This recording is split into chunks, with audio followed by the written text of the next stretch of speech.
court. My only brother. This is a hard time, guys, and I'm just here to tell you about my brother. He was the kindest, the closest, the happiest person ever, any person can ever imagine. I knew my brother, and I've been with my brother ever since he was born, every day of his life. I know everything about my brother. But to see this happen is very tragic, because we know that he would not ever pull a gun on a police. Never.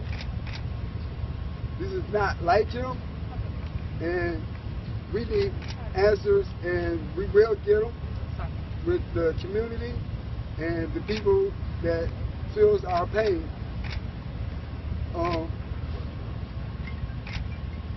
This is when I started my career in the NFL, I played 7 seasons. I took my brother with me everywhere, every team I went. So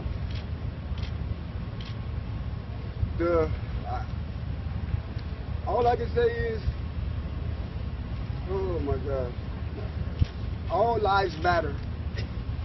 This is not a black thing. My brother didn't see color. I didn't see color. As you can see, my wife, where's my wife? My wife is white. We don't see color.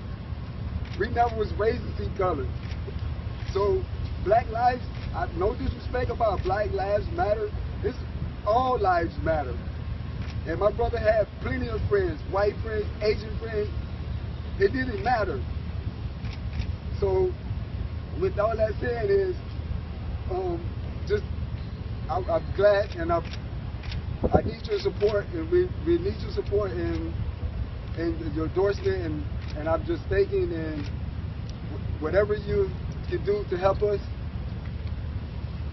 just give it to us, please. We need the answers, please. We need it. Thank you.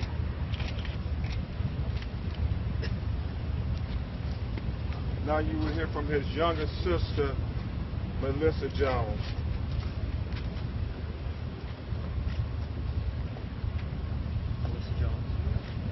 My brother Corey, he's always loved drums. Ever since I can remember, him and CJ would race to the church doors to see who was going to play the first time in service on that actual day. My mom would allow them to race to the door. They'll push, shove, whatever they had to do to get to those drums. My brother CJ was the one that really helped him to start off and playing these drums. Corey would even be at the house. He would make drums out of books, pans. It didn't matter. He made some drums. That's all he wanted to do, countless hours. He played the drums. Even when we sat at the kitchen table, we played the drums with our knuckles. That's all he wanted to do was play the drums. He felt some type of vibration, I know, within his spirit. I know he did. He had a gift like no other. My brother, he was all for protection. He even told me, as a braider, a licensed braider, to have protection. Get a gun, sis, if you need a gun. Make sure that you have your permit. He made sure of that because my brother was responsible. So for him to have a gun was for his protection. And anything else that has come up from his past has answers. And it was not from him. My brother, he made sure from his sister being all the way in Tallahassee had some form of protection and made sure she had responsibility behind that protection. That's the only thing he could do with his sister being 6 hours away.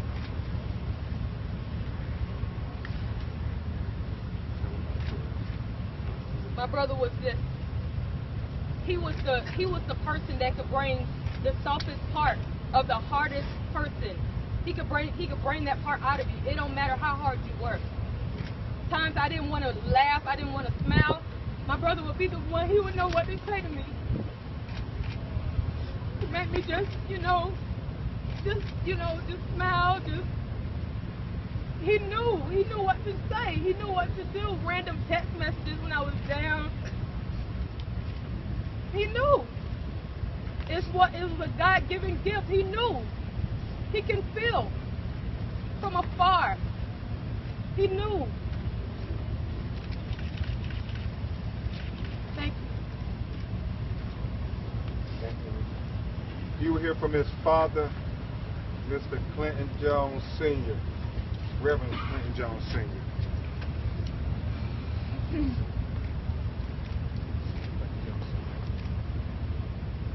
This is a difficult time for me as a father to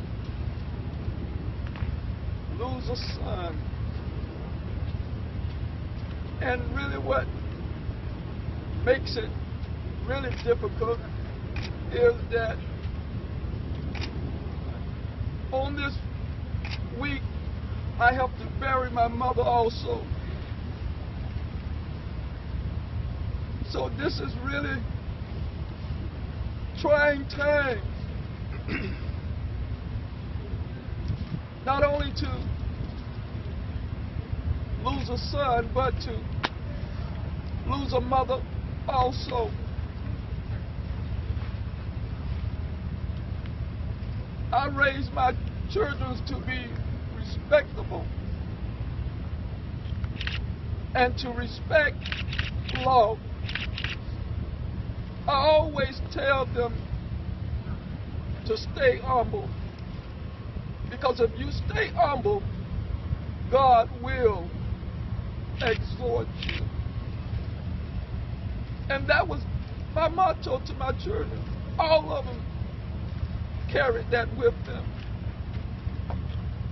And when I heard about my son, me and my wife, we was over in Jamaica trying to have some downtime, trying to get our emotions and our feelings in check before we come back home and bury our mother. And while we was over there trying to enjoy ourselves, we received a call from our eldest son that my son had got shot. Can you imagine what was going through my mind? He got shot. Is he alive? Is he all right?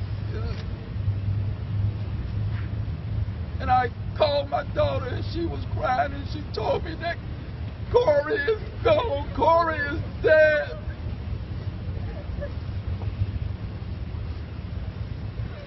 So today, I need some answers. I need to know why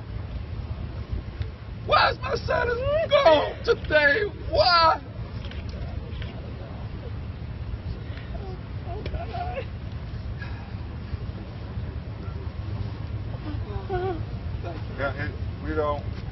Obviously it's emotional. We want to try to take a few questions as much as we can. Before we do that, I guess maybe we can clear up some of the obvious things. He had a license, permit for his gun. He had a concealed weapons permit, as his sister and his brother both have said when questioned about the gun from the authorities and different people. Their brother would travel, playing in different concerts, different venues. He would have a lot of expensive drum equipment. He would have money from those concerts and so forth. And so he thought it was proper and appropriate for him to get protection. And that's the reason why a couple years ago he went and made sure he did everything appropriately to get his proper paperwork to have protection as any American has the right to do under the Second Amendment. His sister tells it best when he came and visited her and said, "You doing all these, letting all these people come into your house braiding their hair, and you're dealing with money." Says you should get a gun too for protection, and you should get all your paperwork on your gun. You should make sure you have protection, having people come into your house knowing that they're paying you in cash. And so it was very clear to us that when the police officers put out about a gun, that everybody had these questions about whether he was properly authorized, was he licensed, did he have a concealed carry weapon. So we want to answer those questions completely for you on that. Also, yes, to make the point home, this family, as they said, they extremely close. They talk constantly. What was so telling, when his big brother went to the NFL, to the Cleveland Browns, Corey went to the University of Akron just to be close to his brother. That's the bond they had. And it's only fitting that one of the last calls he made was to his big brother, because they always checked on each other. They always took care of each other. And CJ is beating himself up, saying, "I should have went and got him that night. He'll still be alive." And so it's so emotional on so many levels. But the one thing that remains unanswered is why this plainclothes cop in an unmarked van would have this encounter with Corey, who was waiting on the tow truck, and he ended up dead with 3 bullets in his body. It makes no sense. Mr. Trump, did anyone explain what actually happened? That kind of what the officer said happened? He arrived, he got out of the vehicle. Did they explain? The state attorney's office was very limited as to what they could say. They made it clear that the officer did give a statement that night. That statement is recorded. They didn't share that recording with us. They obviously told us, and it's just the officer's version. And they're very cautious because they still have to match it to forensic evidence. As of now, you have one account of what happened and none of the other forensic evidence that may exist in the case. There are a lot of questions in this case that have to be answered. For example, what happened at the car? But as we now know, his body was not found at the car. The gun was not found at the car. The gun was not found next to Corey. So those are answers and questions that have to be answered to match the forensic evidence with whatever the officer said. Now, the tragic part of this case is that we can't get Corey's version. But what we do know about Corey is who he was. We know about the interaction with his coworker. We know about his demeanor. We know how he was acting on that day. Those are all the things that we do know. But probably most importantly, though, we know that this officer was in plain clothes. We know that he had no badge to display to Corey. Corey had no way of knowing who he was.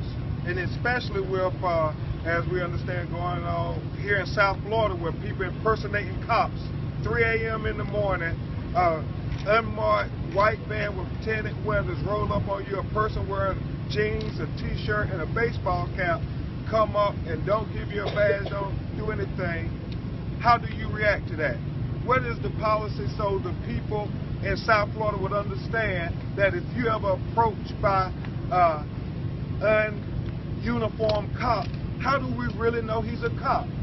Isn't it the burden on the cop to make sure that the citizen knows that he is a real cop, so Corey won't feel like he's about to be mugged, or he's about to be robbed, or he's about to be killed on the side of the road at 3 in the morning? I mean, this is troubling on so many levels. And he never fired his weapon. Corey never fired his weapon. Where was the gun found in relation to the... And him as well. He was found approximately 80 to 100 feet away from his car. And the gun? And they don't know how far the gun was found, but it was somewhere they have in between. They have a picture of it. Yeah, but the state attorney couldn't give us that information. And have you gotten any preliminary autopsy report? I mean, does the family seen their son? They did go to the funeral home to view the body, but it was they have no preliminary autopsy report. Yes, sir. Somewhere between the body and the car. Yes. That's correct. And Corey at some point was running away. Is there any evidence that he was shot as he was running away? Any evidence that he was shot in the back? No evidence of him being shot in the back. Three times you don't know. They didn't tell you where. Yet, but we know there were 3 shots that hit him. And Corey was running away at one point. So it is so many questions that have to be answered that it makes no sense to the family. I think Melissa and her sister, they said it just makes no sense because they know Corey. Let's clarify one issue. There are 3 shots that hit his body, but there are entrance and exit wounds from some of those shots. So there may be Where are they? There may be 5 shots altogether. And the 5 or 6. report, 5 or 6. 5. 5. There's 5 holes in his body. Right, and you'll find out when the autopsy comes out where those are at. We only got limited information, and we're sharing with you the limited information we got because the family had these questions. The state attorney was gracious enough to give them some information because nobody had told them anything to this point about even how many times he had been shot, how many times the officer had fired. And so we do want the answers to come out to these very, very just tough questions. I mean, it makes no sense. So how many times was he shot? 5 or 3 times, 5 holes in his body. There was some, as Attorney Park said, some entrance and exit wounds. Yes. We don't know where those shots are. We don't. The family knows they hit his body, hit his arm. One of them broke his arm. But the preliminary autopsy hasn't come out. They gave this information to the family based on what they know, and the family is extremely appreciative that the state attorney at least gave them some information because to this point they had gotten no information. Now, we will say this, though. The most fatal of the bullets was one bullet that came in his side and went through his aorta and lodged up in the upper part of his torso. So that was the went through the side and then lodged in the aorta. His sirens? No. No. No lights? No. Lights They on the had car. no What lights did you on say the about the van. torso? the bullet came up and lodged through. It went through his aorta and lodged in the upper part of his body. So he was shot in the side. Which draws a lot of questions, really. So Shot in the side, yeah. Any other questions? Yeah, can you describe the moments that were told to you when he was running away? And also when you say he didn't have a badge, did he not show a badge or did he not have a badge anywhere in He never displayed a badge to Corey. Okay. And then the moments when he was running away. You know, they having to depend on the officer's version, and so they couldn't confirm independently any of this other than what they said was told to them by one source only, and that was at some point Corey was running away and his body was found 80 to 100 feet away from where they initially met at that car. How do we know no badge was displayed? Again, we're relying only on the version of one person. And so that's what the state attorney reported, that it was only that version that they had. The state attorney told you that he did not. Told the family that, yes.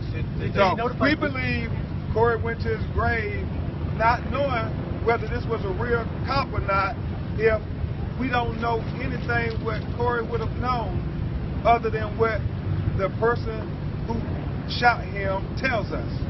And so the family refuses to accept the person who shot their Corey word alone. What do you want to see happen to this officer? Well, we want the truth to come out. They want answers. They want justice. And if he did improper things, if he used excessive force, you want him to be held accountable to the full measure of the law, because they know Corey did not deserve to be killed on the side of a road by somebody who was supposed to protect and serve him while he waited on the tow truck. Did he tell dispatchers that he was stopping? They can't confirm that information. What do you say to people who are drawing comparisons to this case, between this case and the Trayvon Martin case, about the officer placing himself in a position to argue self-defense? Well, what's very interesting is that as his brother and sister said, how he talked about you have a right to have a gun for protection. That's your Second Amendment rights as an American citizen. Or people are going to come and support Corey's right to have his gun and protect himself. Or are they going to simply say that's not a convenient argument because it was Corey Jones? We have to make sure that we say all Americans have all the rights that all Americans have. And as CJ said, Corey really was involved in all communities. He was involved with multiple people. His bandmates were white, black, Hispanic, Asian. He was loved by all people. I know he was a big fan of Questlove, the drummer. He was always trying to say that drummers, we connect on a different level. You know, we connect with people through our music, all people. And so that was a big thing his family talked about. His family even, I know they have a GoFundMe page and a lot of people are giving to try to help out with the homecoming services. But what they want to do in the true spirit of Corey is to have a music scholarship set up for some of those children he was trying to teach music here in South Florida, because as his father and everybody continues to say now, we have to keep the beat alive for Corey Jones. Did the officers say how close they got or if they exchanged words or anything? We don't know that information. Did Corey have a phone that he left on or anything like that? Corey did have a phone because he talked to his brother. We don't have it in our possession. Did he have his, when the plainclothes officer arrived, did he have his gun out as those two were talking, as they approached each other? Say that again. As Corey and the officer approached each other, did he have his gun out at that time?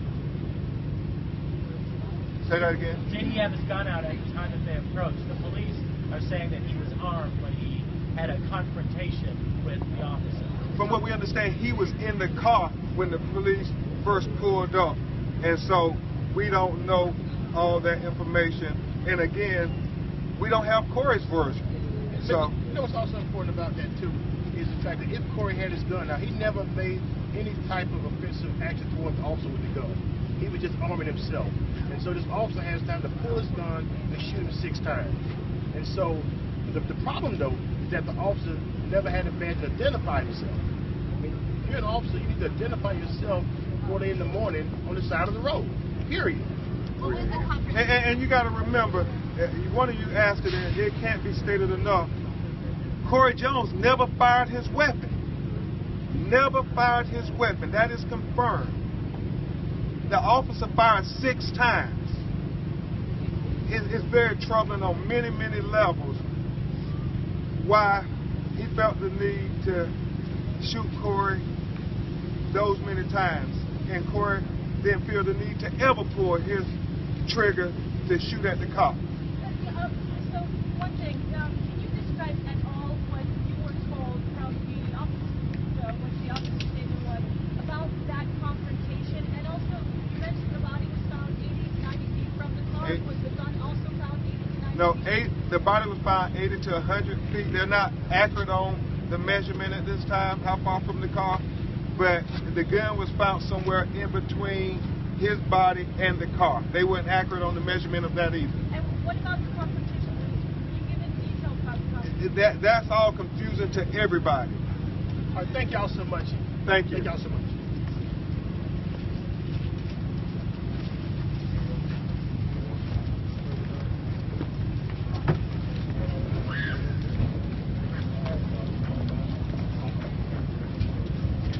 See you back in the office.